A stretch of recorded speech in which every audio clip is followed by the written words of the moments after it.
Hello friends, ഒത്തിരി സ്വപ്നങ്ങൾ സീരിയലിൻ്റെ ഇന്നത്തെ പ്രൊമോ റിവ്യൂയിലേക്ക് എല്ലാ കൂട്ടുകാർക്കും സ്വാഗതം. അങ്ങനെ തന്നെ ഷാർമിള വർഷയെ വിളിച്ചുകൊണ്ട് സംസാരിക്കുന്നുണ്ട്. മോള് അയാളെ കണ്ടോ? എൻ്റെ പേരും പറഞ്ഞിട്ട്, അല്ലെങ്കിൽ നമ്മൾ ഇട്ടിട്ടുള്ള ആ പേരും പറഞ്ഞിട്ട് ആരാണ് അവിടെ കടന്നുകൂടിയത്? പക്ഷേ അയാളുടെ ഉദ്ദേശം വെറുതെ ഒന്നാവില്ല, മോള് ശ്രദ്ധിക്കണമെന്നും പറയാട്ടോ ചെയ്യുന്നത്.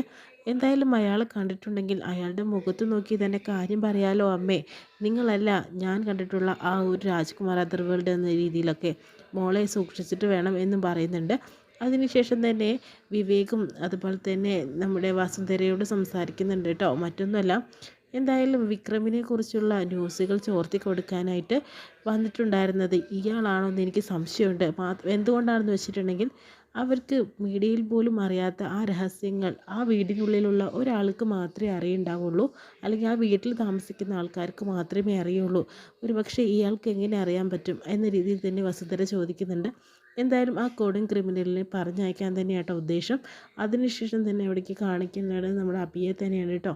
എന്തായാലും വർഷ ഈ സംസാരിക്കുന്നത് അഭി കേൾക്കുന്നുണ്ട്. അതിനുശേഷം പിന്നെ രാഹുലിനെയും അതുപോലെ ഷാർമിളയെയും കാണിക്കുന്നുണ്ട്. വിക്രമനും ഉണ്ട് അവിടെ. അതിനുശേഷത്തിന് അച്ഛാ, എനിക്ക് കുറച്ച് സംസാരിക്കാനുണ്ട്. ഇപ്പോൾ 22 വർഷങ്ങൾക്ക് മുന്നേ ആ ഒരു സ്ത്രീയെ എന്തുകൊണ്ടാണ് അച്ഛൻ കണ്ടുപിടിക്കാത്തത്? അയാളുണ്ടോ? ആ സ്ത്രീ ഇപ്പോൾ ഉണ്ടോ?